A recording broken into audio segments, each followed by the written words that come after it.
ದಿನೇಶ್ ಗುಂಡೂರಾವ್ನ ತಿರಸ್ಕಾರ ಮಾಡಕ್ ಸಾಧ್ಯನೇ ಇಲ್ಲ. ಅವ್ರು ಬ್ರಾಹ್ಮಣ ಅಂತ ದಿನೇಶ್ ಗುಂಡೂರಾವ್ನ ನೋಡ್ಬಾರ್ದು. ಈ ವಿಚಾರವನ್ನು ಮುಂದಿಟ್ಕೊಂಡು ಒಬ್ಬನೇ ಒಬ್ಬ ಬ್ರಾಹ್ಮಣನಿಗೆ ಸಚಿವ ಸ್ಥಾನ ಸಿಕ್ಕಿಲ್ಲ, 3 ಜನ ಮುಸಲ್ಮಾನರಿಗೆ ಸಿಕ್ಕಿದೆ ಅಂತೇಳಿ ಕನ್ನಡಪ್ರಭ ಪೇಪರಲ್ಲಿ ಹೆಡ್ಲೈನ್. ಬ್ರಾಹ್ಮಣರಿಗೆ ಸಿಗ್ಲಿಲ್ಲ, ಮುಸ್ಲಿಮರಿಗೆ ಸಿಕ್ಕಿದೆ. ಅಯ್ಯೋ, ನಿನ್ ಬ್ರಾಹ್ಮಣರಿಗೆ ಕೊಟ್ಟಿಲ್ಲ, ಮುಸ್ಲಿಮರಿಗೆ ಕೊಟ್ಬಿಟ್ರು ಅಂತ ಹೇಳ್ಬಿಟ್ಟು ನಿಮ್ಮ ತೊಡೆ ಸಂದಿಕ್ಕಿರತ್ತ. ಯಾಕ್ರೋ ಇಲ್ಲೋ ಬ್ರಾಹ್ಮಣ ಮುಸ್ಲಿಂ ಇದೇನಾ ನಿಮ್ಮ ನೀತಿ ನಿಯಮಗಳು? ಏನು ಅಷ್ಟು ವಿಷಯ ತುಂಬ್ಕೊಂಡ್ಬಿಟ್ಟಿದ್ಯಾ? ಅಷ್ಟು ಉರಿತದ? ಮದ್ದೆ ಇಲ್ವಾ? ಮೆಣಸಿನ್ಕಾಯಿ ಇಟ್ಕೊಂಡೇ ಇರ್ತಾರೆ ಸದಾ. ಹಲೋ ನಮಸ್ಕಾರ. ಮೊನ್ನೆ ಸಚಿವ ಸಂಪುಟ ವಿಸ್ತರಣೆ ಆಯ್ತು. ಒಂದಿಷ್ಟು ಜನಕ್ಕೆ ಮಂತ್ರಿ ಪದವಿ ಸಿಕ್ತು, ಒಂದಿಷ್ಟು ಜನರಿಗೆ ಅಸಮಾಧಾನ. ಒಬ್ಳು ಮಹಿಳೆ ಡಿ.ಕೆ. ಶಿವಕುಮಾರ್ ಸಂಪುಟದಲ್ಲಿಲ್ಲ, ಬಟ್ ಒಂದು ಸ್ಥಾನವನ್ನ ಕಾಯ್ದಿರಿಸಲಾಗಿದೆ. ಲಕ್ಷ್ಮೀ ಹೆಬ್ಬಾಳ್ಕರ್ ಅವ್ರಿಗೆ ಸಿಗ್ತದ, ಅದು ಫಿಕ್ಸ್, ಅದ್ರಲ್ಲೇನು ಡೌಟ್ ಬೇಡ. ಆದ್ರೆ ಒಂದಿಷ್ಟು ಜನ ಅಸಮಾಧಾನ, ಒಂದಿಷ್ಟು ಜನರಿಗೆ ಸಮಾಧಾನ. ಕೆಲವರು ಗಲಾಟೆ, ಹಲವರು ಗಂಚಾಲಿ. ರಾಜೀನಾಮೆ ಕೊಡೋದಾದ್ರೆ ಕೊಡ್ರ, 5 ನಿಮಿಷದಲ್ಲಿ ಆಕ್ಸೆಪ್ಟ್ ಮಾಡ್ತೇನೆ ಅಂತೇಳಿ ಡಿ.ಕೆ. ಶಿವಕುಮಾರ್. ಈ ರಾಜೀನಾಮೆ ಪ್ರಹಸನಗಳೆಲ್ಲ ಅವಾಗ ಬರ್ತಿದ್ದಾಗ, ಸಿದ್ದರಾಮಯ್ಯ ಮುಖ್ಯಮಂತ್ರಿ ಆಗಿದ್ದಾಗ, ಮತ್ತೆ ಈ ಹಿಂದೆ ಕಾಂಗ್ರೆಸ್ನ ಸಂಪ್ರದಾಯದಂತೆ ಬಿಜೆಪಿ ಕೂಡ ಯಾರಾದರೂ ನಮಗೆ ಅಸಮಾಧಾನ ಆಗಿದೆ, ನಾನು ರಾಜೀನಾಮೆ ಕೊಡ್ತೀನಿ ಅಂದ್ರೆ ಸಮಾಧಾನ ಪಡಿಸುವ ಮಾಧ್ಯಮಗಳಿಗೆ ಒಂದು ಹೇಳಿಕೆ ಕೊಡಬೇಕಾದ್ರೂ ಕೂಡ ಇಲ್ಲಪ್ಪ, ಯಾವ ಅಸಮಾಧಾನ ಇಲ್ಲ ರೀ, ಎಲ್ಲರೂ ಸಮಾಧಾನ ಮಾಡ್ತೀವಿ, ವಿಶ್ವಾಸಕ್ಕೆ ತಗತ್ತೀವಿ, ಆ ಮೂಲಕ ನಾವು ಈ ಸರ್ಕಾರ ನಡೆಸ್ಕೊಂಡು ಹೋಗ್ತೀವಿ ಅಂತ ಮಾತಾಡ್ತೀವಿ. ಆದ್ರೆ ಡಿ.ಕೆ. ಶಿವಕುಮಾರ್ ಅವರು ಈ ವಿಚಾರದಲ್ಲಿ ಯಾರಾದ್ರೂ ರಾಜೀನಾಮೆ ಕೊಡ್ತೀನಿ ಅಂದ್ರೆ 5 ನಿಮಿಷದಲ್ಲಿ ಅದನ್ನ ಅಕ್ಸೆಪ್ಟ್ ಮಾಡ್ತೀನಿ ಅನ್ನೋ ಸಂದೇಶವನ್ನ ರವಾನೆ ಮಾಡಿದ್ದಾರೆ. ಇದು ಡಿ.ಕೆ. ಶಿವಕುಮಾರ್ ಅವರ ಸ್ಟೇಟ್ಮೆಂಟ್ ಮಾತ್ರ ಅಲ್ಲ, ರಾಹುಲ್ ಗಾಂಧಿ ಅವರ ಸ್ಟೇಟ್ಮೆಂಟ್ ಕೂಡ. ಈ ಹಿಂದೆ ಮೊದಲ ಅವಧಿ ಡಿ.ಕೆ. ಶಿವಕುಮಾರ್ ಮುಖ್ಯಮಂತ್ರಿ ಆದಾಗಲೂ ಕೂಡ ಒಂದಿಷ್ಟು ಜನಕ್ಕೆ ಸಚಿವ ಸ್ಥಾನ ಕೊಟ್ಟರು. ಅವಾಗಲೂ ಕೂಡ ನಮಗೆ ಸಿಕ್ಕಿಲ್ಲ, ನೆಕ್ಸ್ಟ್ ಚಾನ್ಸ್ ಸಿಗುತ್ತಾ ಇಲ್ಲ ಅಂತ ಕಾದ್ ನೋಡ್ತೀವಿ ಅಂದ್ರು. ಇನ್ನು ಕೆಲವರಿಗೆ ಕೆಲವು ಖಾತೆಗಳನ್ನ ಕೊಟ್ಟಾಗ ನಾನು ಕೇಳಿದ್ದೇನೋ, ನೀವು ಕೊಟ್ಟಿದ್ಯಾವ್ದು? ನನ್ನ ಸೀನಿಯರಿಟಿಗೆ ಇದು ಮಾಡುವಂತಹ ಮಹಾ ಅನ್ಯಾಯ, ಘೋರ ಅನ್ಯಾಯ, ದ್ರೋಹ, ನಾನು ರಾಜೀನಾಮೆ ಕೊಡ್ತೀನಿ. ಕೊಡ್ತಿದ್ರು ರಾಜೀನಾಮೆ, ಕೊಟ್ಟರು ರಾಜೀನಾಮೆ. ಆಯ್ತು, ಈ ಹಿಂದೆ ನೀವು ಕೆಲವು ಖಾತೆಗಳನ್ನ ನಿಭಾಯಿಸಿದ್ರಲ್ಲ, ಅವಾಗ ಏನ್ ಕಡ್ದು ಗುಡ್ಡೆ ಹಾಕಿದಿರಿ, ಆ ರಿಪೋರ್ಟ್ ಅನ್ನ ಕೊಡಿ, ನಿಮ್ ರಿಪೋರ್ಟ್ ಕಾರ್ಡ್ ಅನ್ನ ಜನರ ಮುಂದಿಡಿ.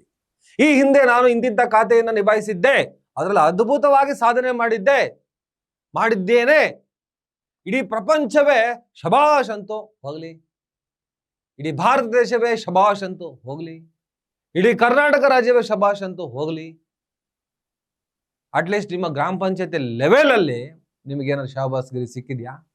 ರಿಪೋರ್ಟ್ ಕಾರ್ಡ್ ಇಡ್ರೋ ಅಂತ ನಾವು ಕೂಡ ಕ್ಯಾಕರ್ಸ್ ಉಗ್ದಿದ್ವಿ. ಅದಾದ್ಮೇಲೆ ಒಬ್ಬರು ಹಿರಿಯ ಸಚಿವರು, ಹಿರಿಯ ರಾಜಕಾರಣಿ ರಾಹುಲ್ ಗಾಂಧಿ ಅವರನ್ನ ನಾನು ಭೇಟಿ ಆಗ್ಲೇಬೇಕು, ಇದಕ್ಕೊಂದು ಇತ್ಯರ್ಥ ಮಾಡ್ತೀನಿ ಅಂತೇಳಿ ಅಲ್ಲಿ ಹೊರಟ್ರಂತೆ. ಸಿಕ್ಕಾಪಟ್ಟೆ ಕಾದು ಕೊನೆಗೂ ಸಿಕ್ಕಿದ್ರಂತೆ ರಾಹುಲ್ ಗಾಂಧಿ. ನಿಮಗೆ ಬೇರೆ ಖಾತೆ ಬೇಕು ಅಂದ್ರೆ ನೆಕ್ಸ್ಟ್ ನೀವು ಟ್ರಂಪ್ ಮುಂದೆ ನಿಂತು ಗೆದ್ದು ಬನ್ನಿ, ಆಮೇಲೆ ನೋಡೋಣ ಅಂದ್ರು ಅಂತ ಹೇಳ್ಬಿಟ್ಟು ಒಂದಿಷ್ಟು ಗಾಳಿ ಸುದ್ದಿಗಳು ಕೂಡ ಹರಡಿದ್ದಾವೆ. ಈ ಸಲ ಕೂಡ ನನಗೆ ಸಿಗ್ಬೇಕಾಗಿತ್ತು, ಸಿಕ್ಕಿಲ್ಲ ಅಂತ ಯಾರು ತಗಾದೆ ಖ್ಯಾತೆ ತೆಗೆದ್ರು, ರಾಜೀನಾಮೆ ಕೊಡ್ತೀನಿ ಅಂತೇಳಿ ಒಂದಿಷ್ಟು ಅಭಿಮಾನಿಗಳನ್ನ ಬಿಟ್ಟು ಗಲಾಟೆ ಮಾಡಿದ್ರು. ರಾಜೀನಾಮೆ ಕೊಡೋದಾದ್ರೆ ಕೊಡಿ, ವಿದಿನ್ 5 ಮಿನಿಟ್ಸ್ ಆಕ್ಸೆಪ್ಟ್ ಮಾಡ್ತೀನಿ. ಆಯ್ತು, ರಾಜೀನಾಮೆ ಕೊಟ್ರು ಅಂತ ಇಟ್ಕೊಳ್ಳಿ. ಅದಾದ್ಮೇಲೆ ಏನ್ ಮಾಡ್ತಾರೆ? ಎಂತ ಮಣ್ಣು ಮಾಡೋಕ್ಕಾಗಲ್ಲ. ಒಂದಿಷ್ಟು ಅಭಿಮಾನಿಗಳನ್ನ ಇಟ್ಕೊಂಡು ಏನು ಸಾಧ್ಯ ಮಾಡೋಕ್ಕಾಗಲ್ಲ. ಇವತ್ತಿನ ರಾಜಕಾರಣದ ಹಕೀಕತ್ತು ನಾವು ನೋಡ್ಕೊಂಡು ಬಂದಿದ್ವಿ.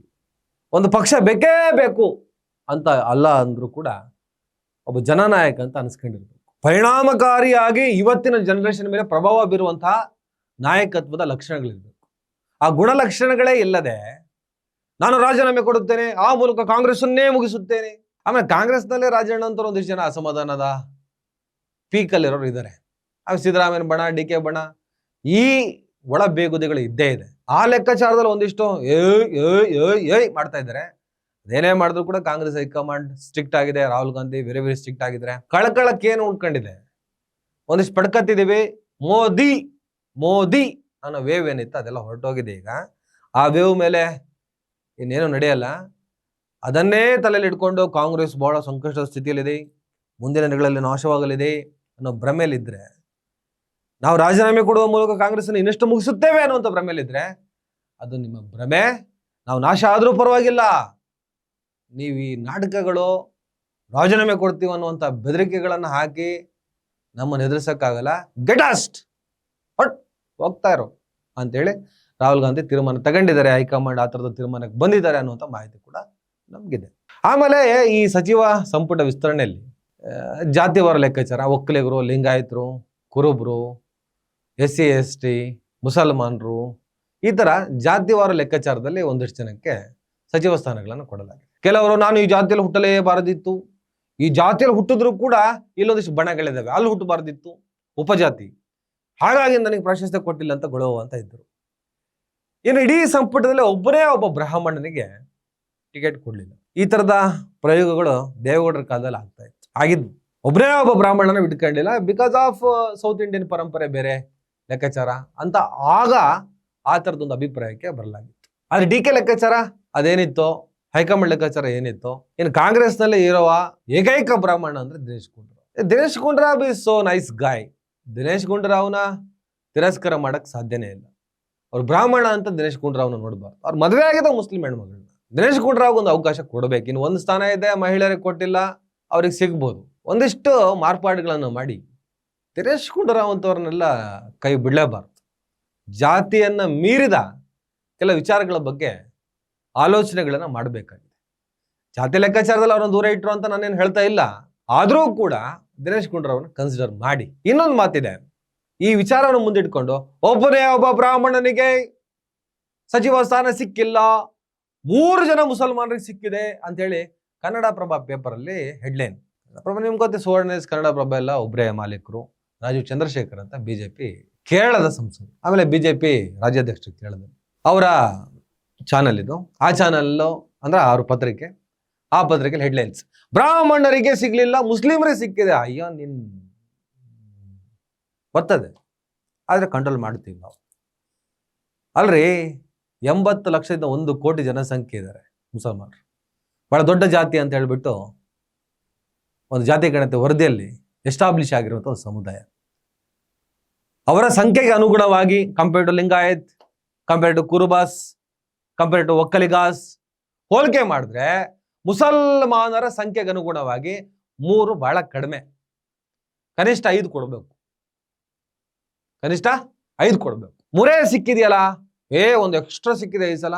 Very nice development. ಮುಂದಿನ ದಿನಗಳಲ್ಲಿ 3-5 ಆಗ್ಬೋದು ಸಂಖ್ಯೆಗೆ ಅನುಗುಣವಾಗಿ. ತಮ್ಮ ತನು ಮನ ಧನ ಪ್ರಾಣವನ್ನೇ ಕಾಂಗ್ರೆಸ್ಗೆ ಅರ್ಪಿಸಿದಂಥ ಒಂದು ಸಮುದಾಯ.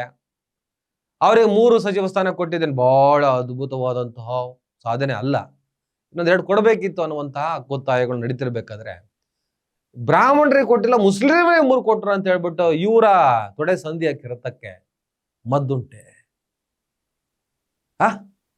ಬ್ರಾಹ್ಮಣರ ಸಂಖ್ಯೆ ಏನು, ಮುಸಲ್ಮಾನರ ಸಂಖ್ಯೆ ಏನು ಈ ರಾಜ್ಯದಲ್ಲಿ?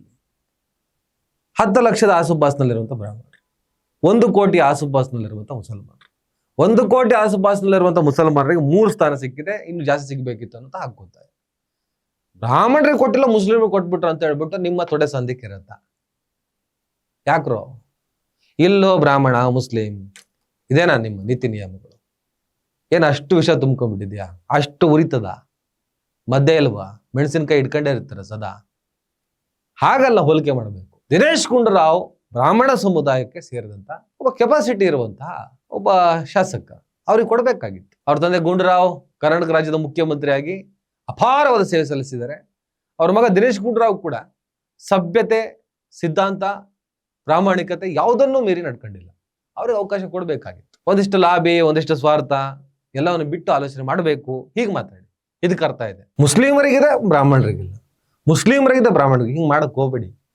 ಎಲ್ಲದರಲ್ಲೂ ಜಾತಿ ಧರ್ಮ ಲೆಕ್ಕಾಚಾರ ಹಾಕಕ್ಕೆ ಹೋಗ್ಬೇಡಿ.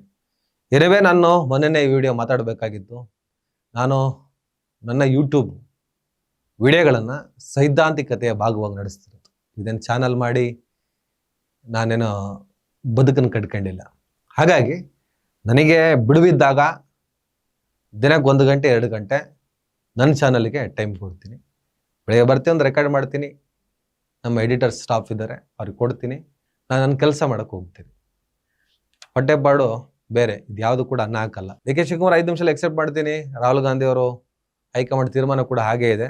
ಒಂದಿಷ್ಟು ಸುಧಾರಣೆ ಆಗಿದೆ, ಒಂದಿಷ್ಟು ಸುಧಾರಿಸ್ಕೊಂಡು ಕೂಡ ಹೋಗ್ಬೇಕಾಗ್ತದೆ. ತಲೆ ಗಟ್ಟಿದೆ ಅಂತೇಳಿ ಬಂಡೆ ಹೋಗಿ ಚರ್ಚಿಕೊಂಡ್ರೆ ತಲೆ ಒಡೆದೋಗ್ತದೆ ಒಂದ್ಸಲ.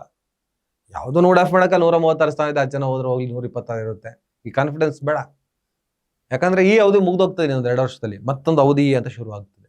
ಹಾಗಾಗಿ ಒಂದು ಲೆಕ್ಕಾಚಾರದಲ್ಲಿ ಹೋಗ್ಲಿ, ಹಾಗಂತ ಬೆದರಿಕೆ ಹಾಕುವಂತಹ ಗಾಂಚಲಿಗಳನ್ನ ಮಟ್ಟ ಹಾಕ್ಲೇಬೇಕು. ಅವ್ರ ಜಾಗಕ್ಕೆ ಇನ್ನೊಬ್ಬರನ್ನು ತಂದು ನಿಲ್ಲಿಸಿ ಅವ್ರನ್ನ ನಾಯಕರನ್ನಾಗಿ ಬೆಳೆಸಬೇಕು.